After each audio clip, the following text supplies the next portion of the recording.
Alrighty, we are back from Florida. Ooh, aventurine. Green aventurine. Very nice. And it is actually finally not snowing anymore. It is sprinkling at the moment, but I don't really care too much about that. Finally getting to do my first rock hounding of the year. Actually, the rain is kind of helping because it's got all the rocks cleaned off and you can really see the color right now. Let's see.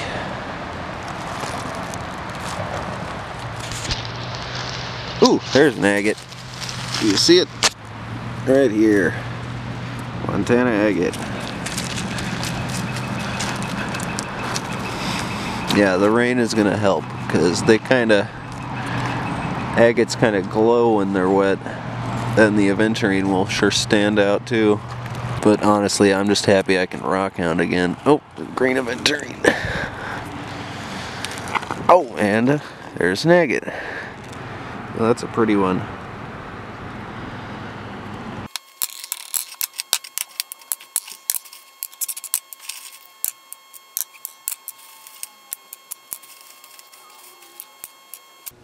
Alright, here's what we found. Not a whole lot, but again, pretty good considering we were only there for like 20 minutes maybe. Normally we get into a lot more, but again, we normally stay a lot longer. I usually take a backpack because these are pretty small compared to what we're normally finding. Normally we get into agates more of this size range. I actually wanted to do a rock to ring type of video for this one, so I picked out this piece of aventurine. Really good green. And this agate. Both of the ones that we just found, but I think they'll both look very good. So yeah, I'll probably start with this one, just flatten the back, make a cab out of each one, and then from there we'll start making the setting.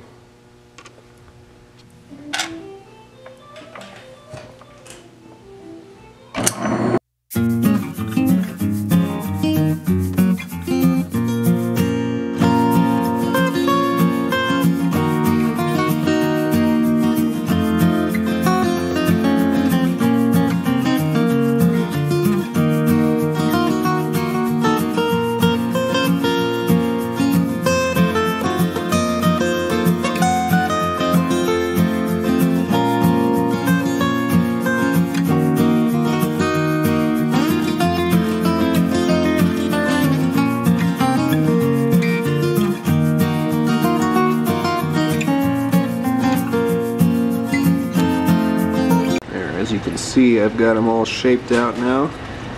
Love those green veins through this one. The camera's not catching it very well, but the inclusions sparkle like crazy too. That'll make a good setting. And then this one is just cool. It's got those great dendrites inside of there on multiple faces, but the cool thing is if you look at it at the right angle, sorry, one second. If you look at it at the right angle, all of these crazy bands appear, which you don't see from the front. You only see them from the sides. And that's going to be one beautiful ring. Alright, so for the demonstration, I think we're going to go with the agate, because I'm pretty partial to agates anyway, so this would probably be the one I'd be turning into a ring first anyway. So we've got our cab made. Next we're going to need some of this, which is 22 gauge argentium silver bezel wire. And we'll wrap that around the stone and make sure that it's nice and flush and solder those ends together. And then from there we take our 22 gauge pure silver backplate and lay it down, find the size that we need to cut out, and then solder those two together. Alright, so we're going to lay our stone flat and kind of conform this wire to wrap around the cabochon until it meets, and it looks like it's going to meet right there. So we'll clip it right below that point. So right about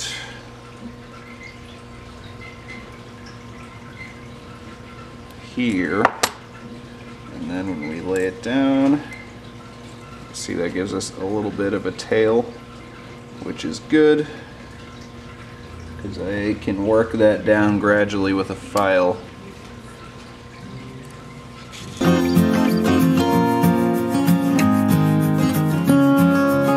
Alright, now you can see those ends butt up nicely together.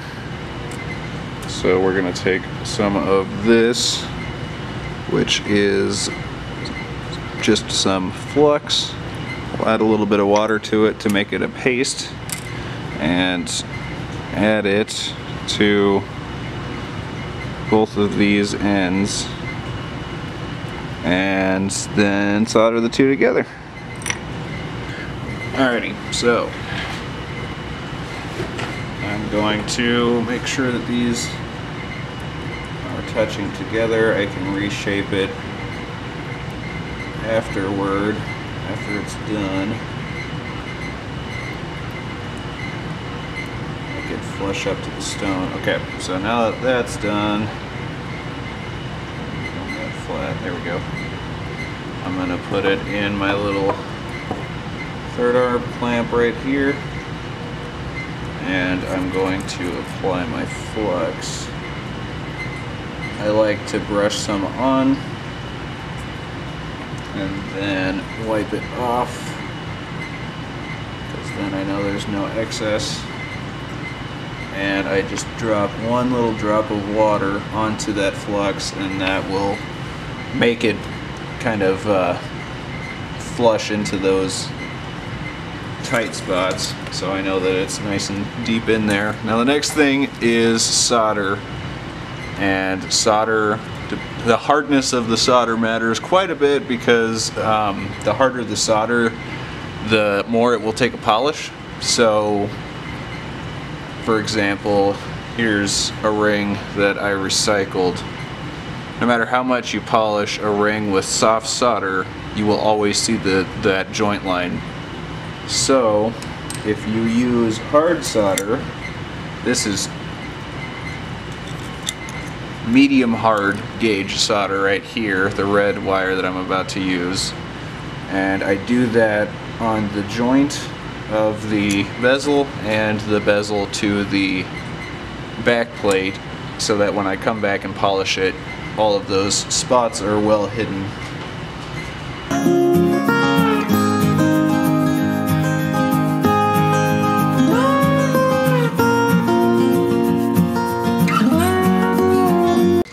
Alrighty, so now that those two are soldered together, you can see the shape got off a little bit, and that is just fine.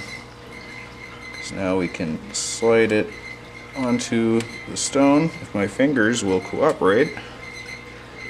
And there you go. One thing I like to do to make sure everything is nice and crimped is I'll take the stone and roll it around,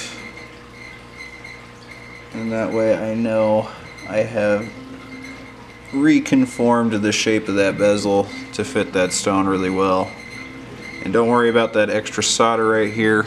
We will get rid of that once we attach it to the back plate. Alright, so from here on out, I'm going to be leaving the stone inside the bezel as much as possible, and that's just because that bezel is not exactly sturdy, so it's really easy to get bent out of shape, but if the stone is in it, it won't move around on me. So we're gonna lay it down on our back plate and mark where I need to cut it out. And you know what? I'm gonna need a better pen because this pen absolutely sucks.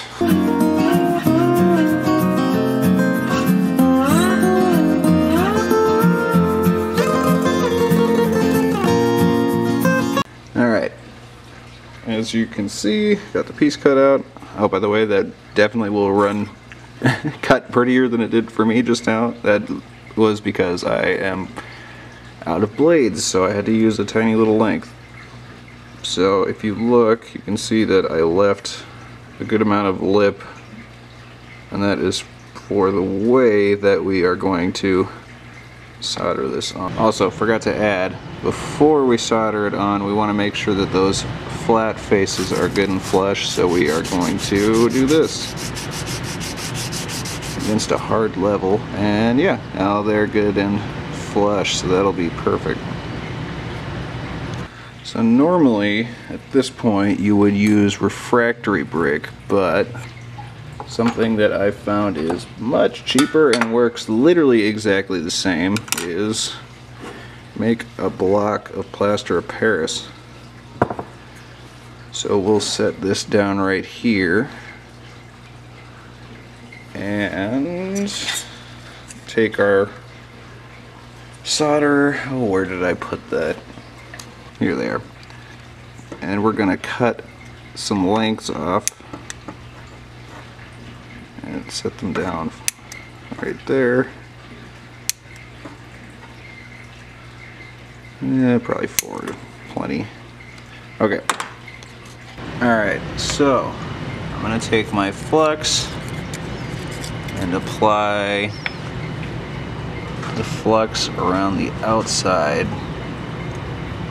if it stays put and cooperates. Alright, and now you'll see why I left those lips. So we're gonna take our little pieces of solder that we cut off and place them around the piece. I use my nail to kind of make a surface for it to roll on, because it's really annoying when you can't get it on there properly.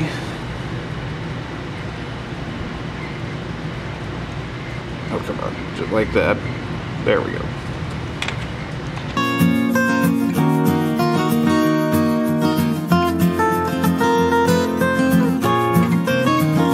Alright, there you go. You can see we've got our cup made. We need to trim it up quite a bit. So to do that, I'm going to pop this bit right here into the Dremel and get it down closer, and then from there we can just file it by hand.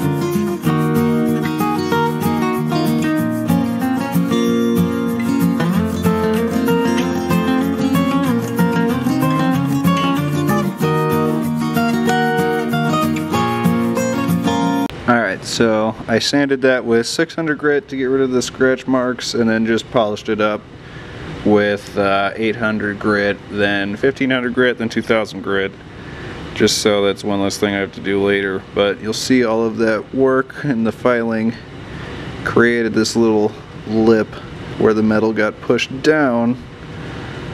So I am going to do the same thing I did with the flat faces of the bezel wire with the back of this, and then it'll be all matching and nice looking. And alright, so now you can see, other than the fingerprints, the cup is done and ready to go. Alright, so now I'm going to take this, which is Argentium silver half round band. It comes in all different sizes and shapes, but I like half round. The smaller gauge, just because this is a smaller stone. So I'm gonna take this right here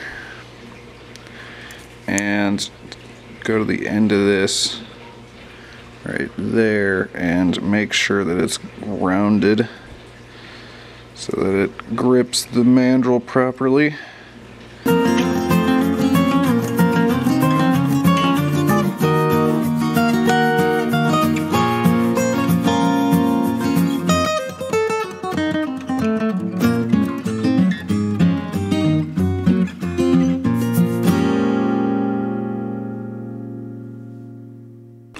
Alrighty, as you can see, the band is nice and round and ready to go. So next we're going to put it in a clamp and file a spot on top completely flat. And that'll give a nice table for the cup to sit on. Alrighty, so now all that's left is assembly.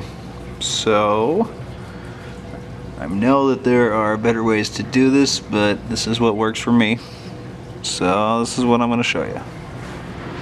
I'm going to set that down right there. Put a little drop of flux right in the middle. And then we've got that flat spot on the band. I'm going to do my best to line that up, and because it's nice and flat, it should sit up straight. Here, let me square that up really quick and I'll be right back.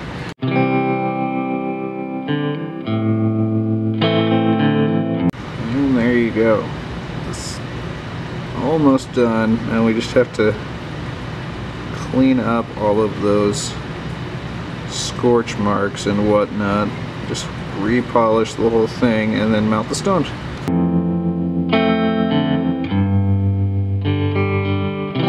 Okay, now that that's done, we're gonna grab, if I can find it.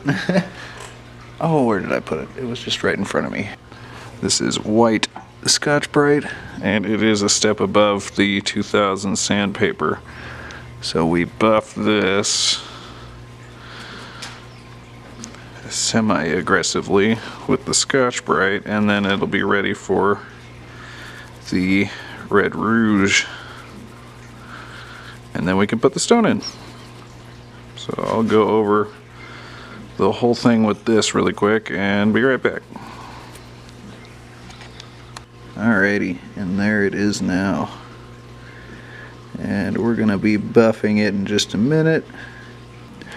Alright, so next we're going to grab the Dremel, and I put on one of these buffing wheels, and we are going to take this Red Rouge and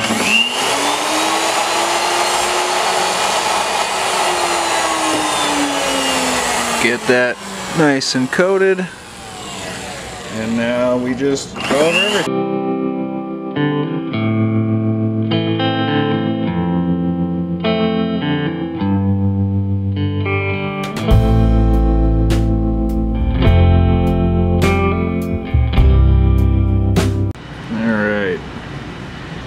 Got a good polish on it, so the stone is ready to go in now.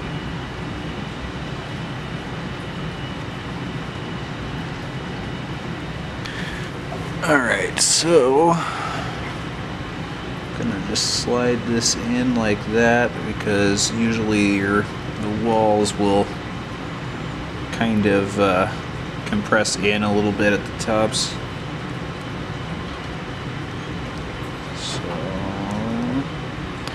There we go. Alright, so now that the stone is in, I'm going to grab this tool right here and come along that bezel and crimp it down. And that crimp is going to lock that stone in place. Alright, and there it is. Finished, nice and shiny. Stone looks good. Yeah, pretty little ring. Nice setting. Simple, but I like the look of it. Let me know in the comments. I can do a video on more complex settings in the future if anyone else would be interested in it. Yeah, looks really, really good. Well, there you have it. That's how you turn this right here into this right here. So I think that's going to do it for this one. I hope you guys enjoyed or found it informative in any way. I'll make sure to have another one out soon. I have so many videos backlogged at the moment ready to post that I'm probably going to be moving to 2 a week here soon, so yeah. Let me know in the comments if you would be interested in seeing more complex settings. I've got a faceting video coming up relatively soon, and I'll have links to my Instagram and Facebook in the description, so hope you enjoyed. See y'all next week.